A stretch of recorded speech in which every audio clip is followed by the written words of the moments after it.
morning, afternoon, and or evening, Blood Bowl fans. This is Gamba, and I'm here to do probably the last leaderboard update to kind of give you a somewhat idea of where everyone stands right before we get to playoffs. We're going to start off with the G-Man Division 1, work our way down, jump over to the REL, who is still a week behind, and work our way down. Alright, so, looking over at Division 1, hitting at the leaderboards, we still have Thorn and Company sitting at number 1 with an accidental error, getting one extra win. So technically, Elven Fantasy should be number 1, and Thorn and Company is right behind at number 2. That is followed up by Bleeding Hippie, and our 4th place, which is FC Radalona, which looking at the standings, they are pretty far ahead of the game, and most likely, unless they drop out or die in real life, will be going to playoffs. Following it, we have High Sales and the Chargers that have almost all but secured their position to stay in Division 1, and then tailing up with still a good chance, depending on how the last week goes, we got Rest in Peace Industry and the Monsters of Rock. Monsters of Rock, Stefan, and Denver's Last Dinosaur will be most likely dropping into Division 2. Alright, look at Division 2. Alright, competing for Division 1 next season, we have, and I'm going to butcher your name, and I'm so sorry, and you hate me forever, but Mountain Layman Cold Bloods with 5-3-0. We have Azil Mining Combine competing in 2nd place. We have the Green Bay Packmasters and Organ Remnants. It is not all decided yet. We got Lizard Rhymes right behind, where next week's game is going to be pretty critical for both them, Green Bay Packmasters, and the Remnants. A loss from them and a win from him will switch the tides, and that will determine who goes to Division 1. Heroes of Law looks like they are securing their spot for Division 2 next season. This next game coming up is pretty important, but a draw will keep them in their spot. Stormy Seas will be fighting to hold their position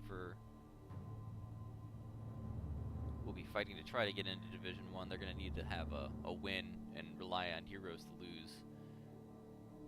And that should bump them up into Division 2 for next season.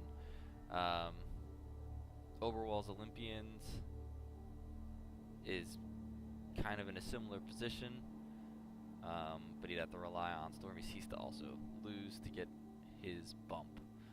Devone Breakers looks like they will be going Division 3, and Epic Games Rules transferred to the REL, and it's just a forfeit automatically right now. Alright, so bringing us to Division 3, the teams that will be either going up, staying, or staying. Considering we don't have a Division 4 right now, when we do open up a new Division 4, these teams will most likely still stay, and Division 4 will be populated with all fresh roles or people new to the league. We will see how many people we have.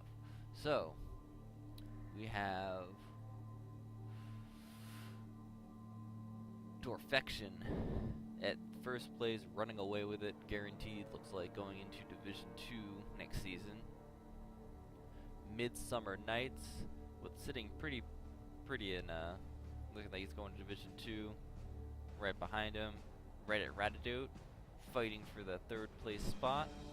Straight out of Luster, who will not be going to Division 2 most likely because of the fact that I think they failed to play the last couple games.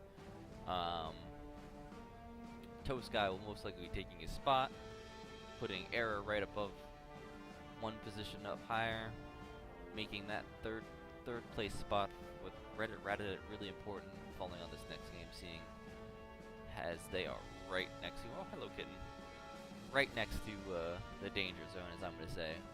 A loss and a win from the other guys can really throw off what's going to happen. That's right, Cat. Cat agrees. Let's see, this puts the Full Metal Orcs probably pretty secured at where they are at. Unless the Jungle Corsairs score a win on their next game, and Full Metal Orcs cannot. So it's actually pretty tight at the bottom here for who's fighting anyone getting a win. I think the only person who's really kind of out of it is actually, you know what? I'm gonna say no one. They're all close, pretty close. A win for Skinks and Skanks and a win for the Priest. With how many draws they have, will definitely put them over the Corsairs if they take a loss.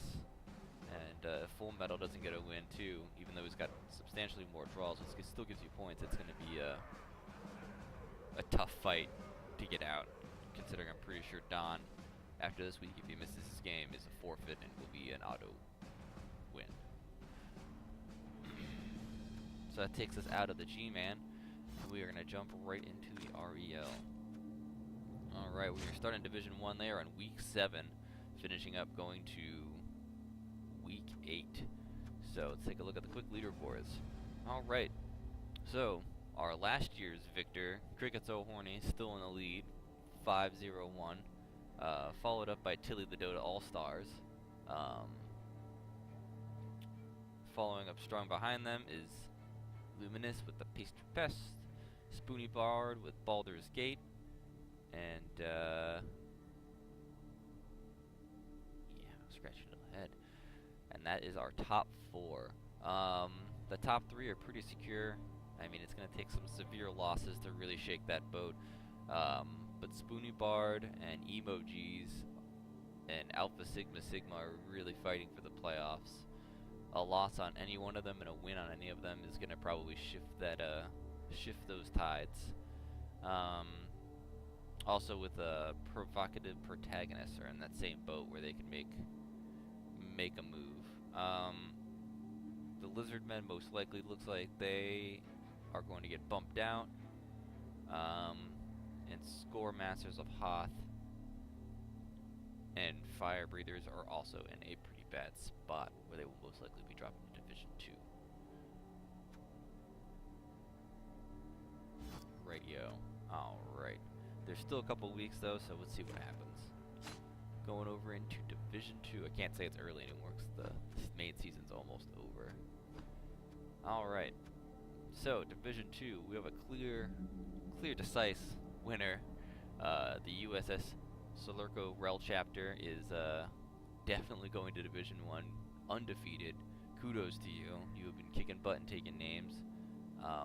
Right behind him is Captain Crunch, who is actually going to be at 5 wins due to a clerical error. So 5 wins, 1 loss.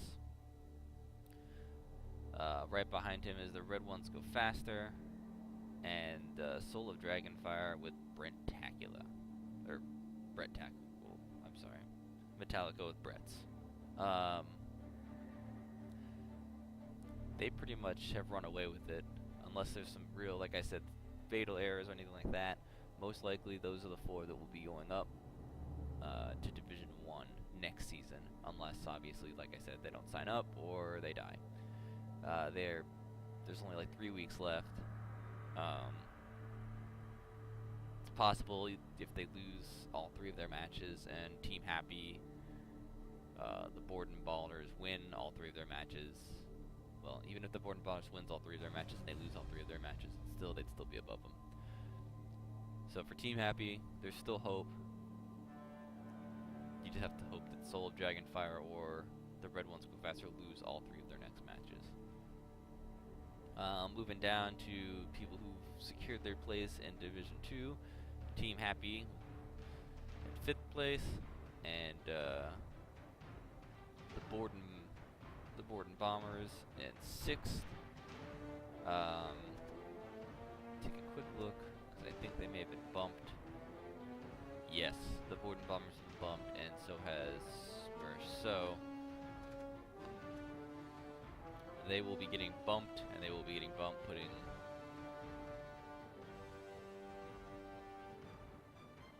I think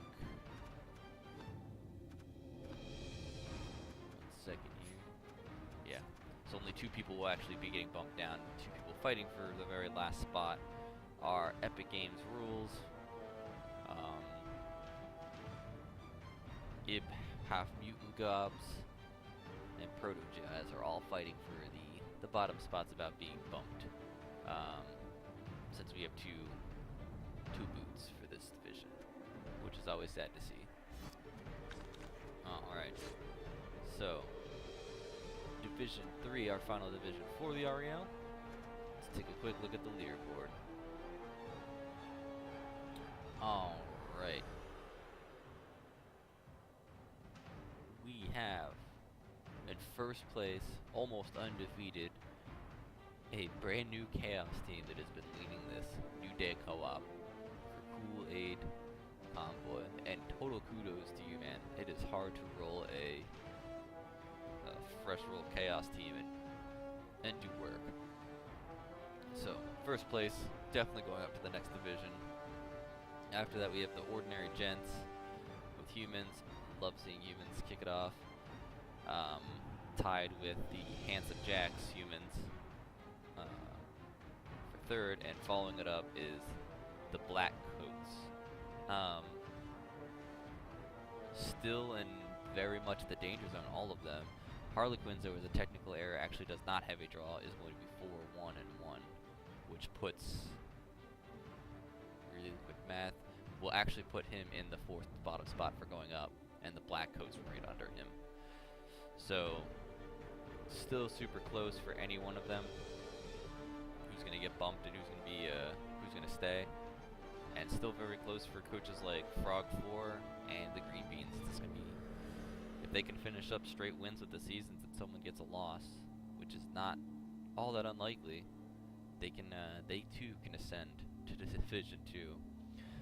Followed up by that is Dirt and Glitter, the Bitter Vets, and the Rootin' Tootin' Cowboys all fighting for that position 6, which they're very much the same position as Green Beans. If they can pull out some wins, they might be able to save themselves and ascend to Division 2. That is it, guys. That is our leaderboard roundup. I hope you enjoyed it.